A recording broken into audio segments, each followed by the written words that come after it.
Sistema Nacional das Unidades de Conservação. Com a Lei 9985 de 2000, diante da enorme diversidade que existia no Brasil com relação à terminologia das áreas de proteção ambiental, ela procurou sistematizar uma terminologia, aspectos de manejo, de proteção. Então criou aquilo que nós passamos a chamar de SNUC, né, um Sistema Nacional de Unidades de Conservação. Muito importante que você saiba que existem áreas protegidas que têm este nome específico, pela Lei 9985 de 2000. Mas o uso da expressão acaba sendo confuso diante do quadro legislativo que nós temos no Brasil. Então, nós temos espaços territoriais especialmente protegidos. Mas eu recomendo a você que, se alguém fizer uma pergunta sobre unidade de conservação, você sempre lembre inicialmente da existência de uma lei que cria um sistema nacional destas unidades de conservação, né? E isso não esgota, evidentemente, o sistema de áreas protegidas no Brasil, porque existem áreas protegidas que decorrem, por exemplo, da legislação florestal ou daquilo que alguns chamam de Código Florestal. Mas não é só, né? Já vimos no bloco anterior proteção derivada da 6766, da Lei da Mata Atlântica, da própria Constituição Federal. Então, é tudo isso que nós temos no direito brasileiro, essa multiplicidade, né? Unidades de conservação, na definição do professor Paulo de Bessa Antunes, são espaços territoriais que, por força de ato do poder público, sempre vai ter essa característica, né, de reconhecimento público, esta oficialidade, né, que alguns autores chamam, e esses espaços ficam destinados à preservação pura e simples da área, né, ou então a um uso sustentável. Existem, portanto, duas grandes espécies de unidades de conservação, a lei vai dividir, aquelas de proteção integral e aquelas de uso sustentável, né? Estas áreas podem ser públicas ou privadas, nós vamos ver que a maioria nós temos espaços territoriais que pertencem ao poder público, mas existem unidades de conservação que se situam em propriedades privadas, sendo possível, inclusive, que qualquer pessoa, né, desde que tenha condição para fazer isso, venha instituir uma unidade de conservação. Pode destinar uma propriedade sua, por exemplo, para a criação de uma RPPN, uma reserva particular do patrimônio nacional. RPPN, às vezes utilizada quando de empreendimentos imobiliários, por exemplo, né? Bom, a Lei 9985, ao tratar de unidades de conservação, evidentemente que não protege apenas uma delimitação territorial, protege todo o ecossistema, todos os componentes bióticos, abióticos, né, que ali estão, a fauna, a flora, os componentes bióticos e os abióticos, ali também o solo, né, enfim, o ar, toda a riqueza daquela área, todo aquele ecossistema. O professor Hermann Benjamin, o ministro Hermann Benjamin, né, um dos ícones aqui no Brasil da área ambiental, ele elenca 5 pressupostos para que nós possamos falar numa unidade de conservação, né?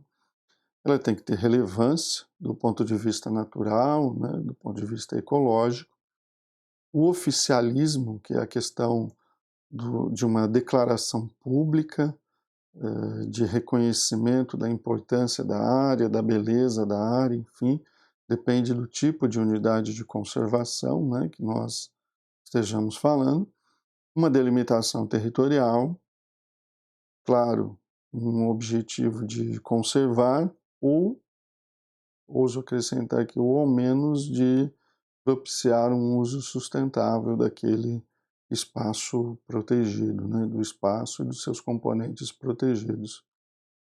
E submeter a área a um regime especial, a um plano de manejo, então um regime de proteção, né, porque não se permite a intervenção, uma intervenção em unidade de conservação pode configurar crime, uma intervenção não autorizada, uma supressão de vegetação, e o plano de manejo, o conselho, né, que existe para administrar uma unidade de conservação, pode ser, então, instituída com este fim, né? Oficialismo não é sinônimo de estatismo, não quer dizer que toda área, todo espaço territorial, toda unidade de conservação seja de domínio público. Eu até acabei de dar um exemplo da existência de áreas de domínio privado, né? É um pressuposto que o ministro Herman chama de jurídico formal, a necessidade da criação, né, por meio de uma manifestação do Estado, um pronunciamento público, um reconhecimento da existência da área. Para fins de provas, de concurso, muito importante que você saiba inicialmente essa dicotomia quando nós falamos em unidades de conservação. As unidades de proteção integral, o nome já é muito sugestivo, né? A vocação é preservar a natureza, preservar os recursos naturais. O uso que se admite é um uso indireto, como um uso para fins de pesquisa, eventualmente um turismo ecológico, né? Um uso indireto, mas não... Por que indireto? Porque não é o uso do recurso natural, não é o corte da vegetação, a comercialização, para exploração. O uso chamado uso indireto. Eventualmente uma visitação pública controlada, uma pesquisa científica, né, também mediante prévia autorização. Este é o grande objetivo, né? Ou seja, preservar, permitindo o uso indireto. Quando nós falamos nas unidades de uso sustentável, aí nós já estamos mais voltados para aquela ideia do desenvolvimento sustentável, né? Preservar para poder usar e usar de forma sustentável, né, para não esgotar aquele espaço territorial ou aqueles recursos naturais que são finitos, né, que nem sempre podem ser repostos. Então, aí é uma compatibilização entre conservar e explorar.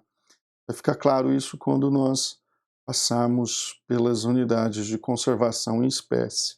Mas guarde, então, existem dois grandes grupos de unidades de conservação: os de proteção integral e os de uso sustentável. Então, proteção integral, nós temos aqui este rol da Lei 9985 de 2000. Estação ecológica, reserva biológica, parque nacional, monumento natural e refúgio da vida silvestre, né? Então perceba que este é o grupo das unidades de conservação de proteção integral, UCES, né? Unidade de Conservação de Proteção Integral.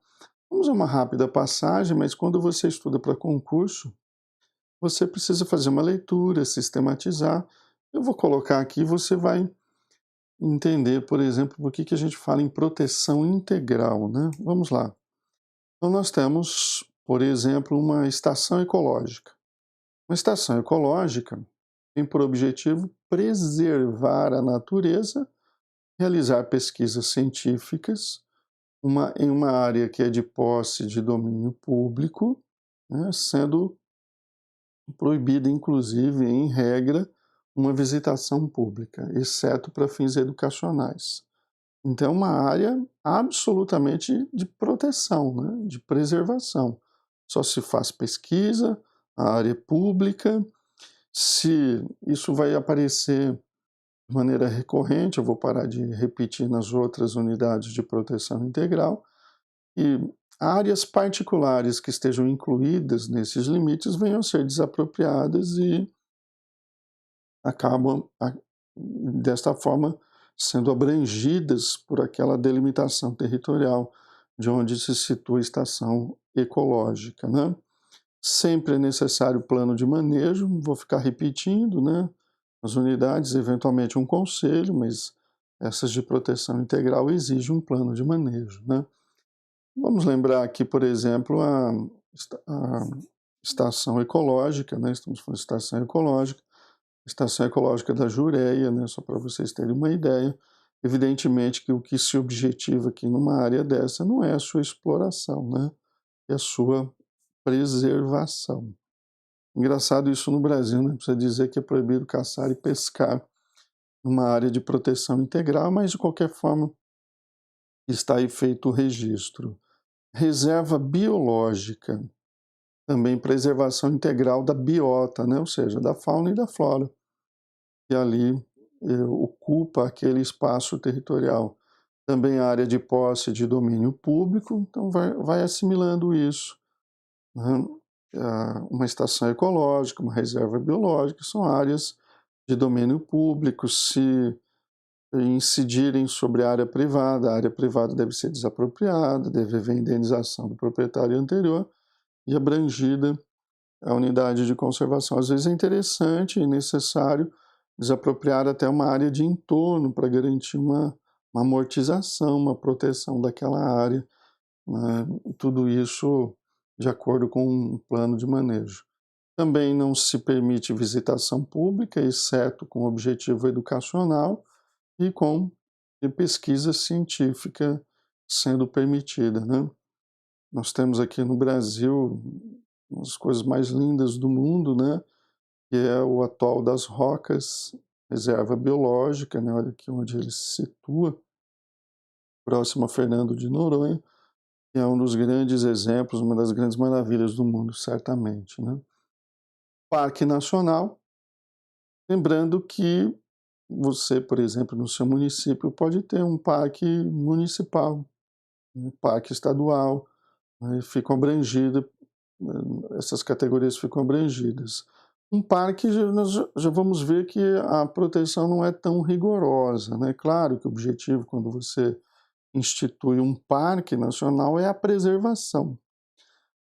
E preservar aquele ecossistema, seja porque ele é ecologicamente importante, seja porque tem uma beleza extraordinária, né? Permite-se pesquisa científica, atividades de educação, interpretação ambiental, recreação em contato com a natureza e turismo ecológico nos parques nacionais, né? Então a gente já vê um pouco mais de abertura. Também é uma área de posse de domínio público, controlada a visitação pública, mas ela é possível diferentemente das unidades anteriores que nós vimos, né? Então ficam aí abrangidos, quando criados pelo Estado, pelo município, os parques estaduais e municipais. Então nós temos aqui o Parque Nacional do Iguaçu, um dos mais antigos, acho que o segundo mais antigo do Brasil, né? Extremamente antigo, uma das grandes maravilhas do mundo, né? Visitação, turismo, sensacional, quem nunca teve a oportunidade, das grandes maravilhas do mundo, de fato. Monumento natural.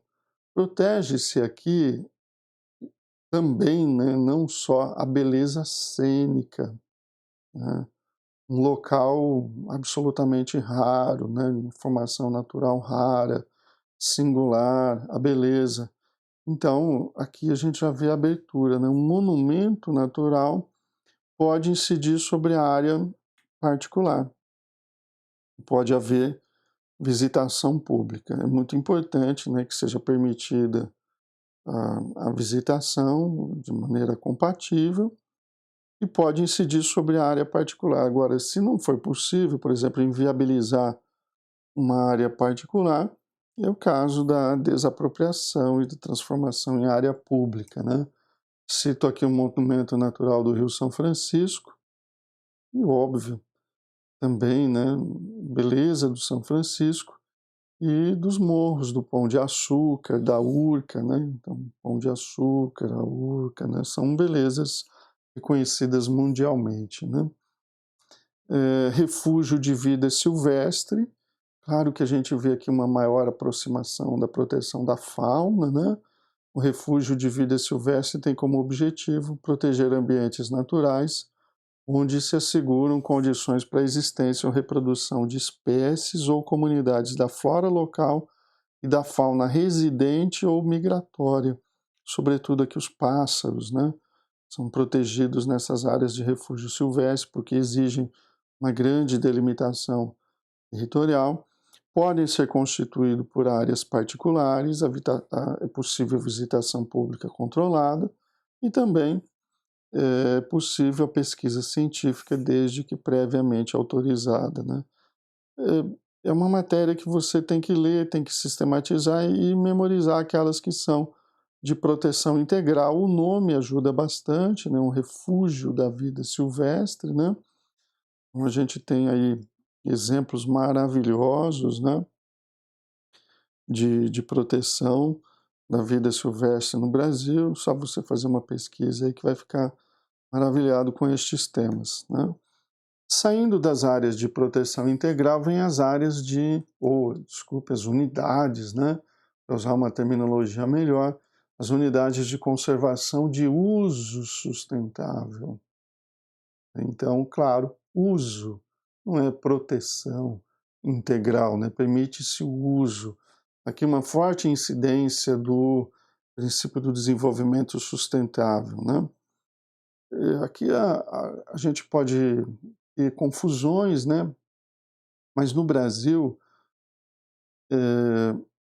a gente precisa lembrar que as florestas, por exemplo, florestas nacionais, elas, a legislação brasileira permite a exploração, então se trata de uma unidade de uso sustentável. A RPPN, né, que o particular pode instituir, isso é uma reserva particular. É interessante aqui prestar muita atenção na área de proteção ambiental, a APA. Uma pergunta assim, campeã em concurso público, né, é distinguir uma APP de uma APA. Isso é absolutamente comum. Uma APP é uma área de proteção, de preservação permanente instituída pela legislação florestal. Nós vamos mais à frente estudar com mais detalhes, mas é aquela ideia da mata ciliar, né, para proteger o curso d'água, então ela tem que ser preservada. Preservar uma área para garantir a função ambiental, o ciclo do oxigênio, do carbono, né? Então é a área de preservação permanente instituída pela legislação ambiental, desculpe, legislação florestal. Se quiser falar código florestal, ok, a terminologia é utilizada. Uma APA não. Uma APA é uma área de grande extensão territorial, é uma unidade de conservação de uso sustentável. Se no seu estado você tiver algum exemplo mais fácil, né? Mas você vai perceber que as pessoas vivem em área, porque uma APA é uma área de grande extensão territorial, né? Vai ser essa característica que é marcante dela. Então ela permite o uso sustentável? Sim, tem pessoas que moram numa APA, né? Daqui a pouco eu falo da APA da Serra da Mantiqueira, por exemplo, abrange vários estados. Abrange vários estados. Então veja a dimensão e o tamanho dessa área de proteção ambiental, né? APA, artigo 15, unidade de conservação, uma área em geral extensa, com certo grau de ocupação humana, como eu disse, pessoas vivem, né? Tem maior, claro, rigidez na legislação. É dotada de atributos abióticos, bióticos, estéticos ou culturais especialmente importantes. Eu lembro Campos do Jordão, por exemplo, em São Paulo, né, no estado de São Paulo, é muito conhecida. Ela se situa na APA da Serra da Mantiqueira, né, mas não termina no estado de São Paulo, né, estende-se por Minas e pelo Rio de Janeiro, né? Então é uma área para melhorar a qualidade de vida, bem-estar das populações humanas, né, e tem como objetivos básicos proteger a diversidade biológica e disciplinar de maneira mais rígida o processo de ocupação, uso e ocupação do solo, né? Claro, a gente sabe que nas áreas urbanas já consolidadas, de grande ocupação, nós temos restrições, mas menores se comparadas às restrições para a ocupação de uma área que se situa em uma APA, né? Evidentemente, é esse o objetivo. É constituída por terras públicas ou privadas, aqui não dá para confundir, porque tem gente que tem propriedade dentro de uma APA, né? Dentro de uma APA também existem espaços de proteção públicos, né? Muito bem, tá aí a Serra da Mantiqueira, veja bem, abrange Minas, São Paulo, estende-se até Rio de Janeiro. Olha o tamanho, né, da área de extensão territorial aí desta APA, né? Área de relevante interesse ecológico é uma área em geral de pequena extensão com pouco ou nenhuma ocupação humana. Com pouca ou nenhuma ocupação humana, uma área constituída por terras públicas ou privadas. Então, o que vai diferenciar fundamentalmente é que normalmente é uma área de pequena extensão, que tem características naturais extraordinárias. Um exemplo aqui, né, nós temos a Serra da Abelha, né, então é uma área de relevante interesse, tá aqui, área de relevante interesse ecológico, a comunidade Santa Cruz dos Pinhais, por exemplo, né? Então, tem ocupação humana? Tem, mas em menor grau e não é uma área do tamanho de uma APA, por exemplo. Floresta nacional, e claro que aí nós podemos ter a floresta estadual e a floresta municipal, né, desde que criada pelo Estado, pelo município. Afinal, nós estamos falando aqui de uma lei que procura disciplinar e harmonizar, inclusive, a questão terminológica. É uma área com cobertura florestal de espécies predominantemente nativas, floresta nacional, né? E tem como objetivo básico o uso múltiplo sustentável. Pesquisa, com ênfase, pesquisar métodos para a exploração sustentável de florestas nativas. A floresta nacional, como o nome indica, é uma área de posse de domínio público. Populações tradicionais podem ocupar as áreas, essa é uma convivência que tem que ser harmoniosa e sustentável, mas tem que ser garantida, né? A visitação pública é permitida, e aí nós temos exemplos, né? Citei aqui a Floresta Nacional Tapajós. É sempre o Instituto Chico Mendes é o grande responsável pela administração, né, dessas áreas. Então, formações florestais. Floresta nacional pode ser floresta estadual, pode ser floresta municipal. Reserva extrativista, olha como o nome indica, né? De ser uma área que permite a exploração. Reserva extrativista é utilizada por populações tradicionais que lá residem desde a origem, desde antes do momento da própria criação ou do reconhecimento, e a ideia é permitir a exploração daquela área, mas não aquela exploração empresarial, né? Permitir a exploração para garantir a cultura, a subsistência das populações que lá ocupam, né? Sempre com a ideia de um uso sustentável. É de domínio público e o uso é concedido às populações extrativistas tradicionais. E ali, claro, nós temos que ter uma exploração que seja sustentável para garantir a perenidade da área, né? A gente tem a ideia de reserva extrativista, evidentemente que nós estamos pensando na exploração dos recursos, castanhas, etc., que a área pode propiciar. Reserva de fauna é uma área natural com populações animais de espécies nativas, terrestres ou aquáticas, residentes ou migratórias, adequadas para estudos técnicos. Então, aqui uma reserva de fauna para propiciar estudos técnicos científicos relacionados ao manejo sempre sustentável, né? De posse de domínio público, permite-se a visitação pública. Veja, esse estudo, essa leitura que você tem que fazer e saber dividir as áreas, né? E também conhecer a legislação do seu estado, porque pode ser que no seu estado haja objetivo de uma proteção maior e transforme aquela área numa área de proteção integral, né? Então, reserva de fauna, evidentemente que o grande objetivo é a proteção das espécimes animais, né? Reserva de desenvolvimento sustentável, o próprio nome indica, né? Desenvolvimento sustentável. É mais uma área destinada a abrigar populações tradicionais, né? Que ali se desenvolveram, ali desenvolveram a sua cultura. Claro que a ideia é preservar, mas conciliar com o uso e a exploração da área, né? A área permitida visitação pública, pode haver exploração dos componentes dos ecossistemas naturais, né? Então tá aí o exemplo, né? A gente tem a população tradicional, permite-se o uso sustentável. E, finalmente, a RPPN, Reserva Particular do Patrimônio Natural. Esta é uma área privada, ponto. Ela é gravada com perpetuidade, objetivo de conservar a diversidade biológica.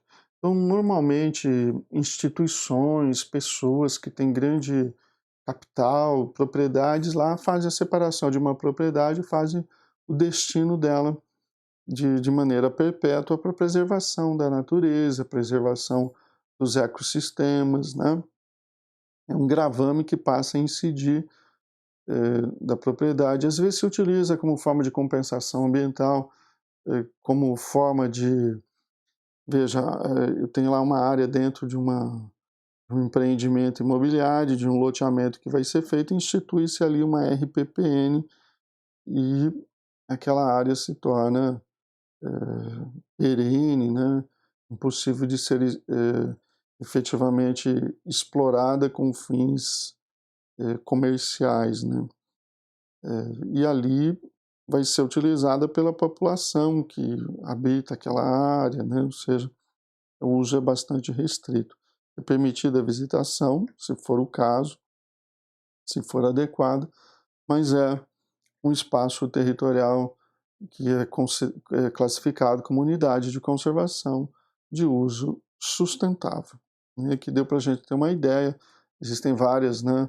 Souza Cruz, Fazenda Matão, Estação Veracel, não são áreas que são destinadas à preservação, mas podem ser abertas à visitação de uso sustentável, né? E tem por característica o fato de ser uma reserva particular do patrimônio natural, pode ter incentivo, apoio público, mas a área é de propriedade particular, isso fica gravado no registro imobiliário, né, na matrícula do imóvel. Okay? Paulo de Bessa Antunes ainda nos chama a atenção, e isso não é uma questão puramente teórica, sem menos importância, para a possibilidade, né, autor e sustento, que existe unidades de conservação que se enquadram numa das modalidades que nós vimos, seriam unidades de conservação típicas, mas a lei do SNUC acabou não abrangendo todos os espaços territoriais, então seriam unidades atípicas. Além das unidades de conservação acima descritas, existem outras importantes e que não foram contempladas. Quem nunca ouviu falar, né? Jardim botânico, jardim zoológico, hortos florestais. Então, são unidades de conservação atípicas, né? O exemplo dado aí pelo autor para mostrar que o rol da Lei 9985 não é um rol taxativo. Agora, qual a importância de saber se trata de uma unidade de conservação ou não? Para a própria tipificação criminal. Por exemplo, a Lei dos Crimes Ambientais, ela é assim conhecida, né? Lei 9.605 de 98, diz que causar dano direto ou indireto às unidades de conservação é crime, né? Então, o que é uma unidade de conservação? É uma norma penal em branco? Sim. Nós temos que nos dirigir à Lei 9985. Este é o ponto importante. Uma APP é uma unidade de conservação? Não. Ah, então não incide nesta figura penal? Não. Então, é a tipificação penal, né? É importante também para este fim. Então olha como está a nossa viagem aí, né? Espaços territoriais especialmente protegidos, Constituição Federal, Patrimônio Nacional, outros espaços territoriais, aqueles instituídos pela Lei do Sistema Nacional das Unidades de Conservação, pela Lei 6766, uma grande técnica, um grande instrumento do direito ambiental para proteger os recursos naturais, né, para proteger a natureza, garantir o meio ambiente ecologicamente equilibrado. No próximo bloco, um tema extremamente importante, aí nós vamos voltar então ao estudo um pouquinho mais detalhado de APP, e nós vamos entender o que é uma área de preservação permanente e uma reserva legal principalmente. Eu espero você aí no próximo bloco, tá bom? Até lá!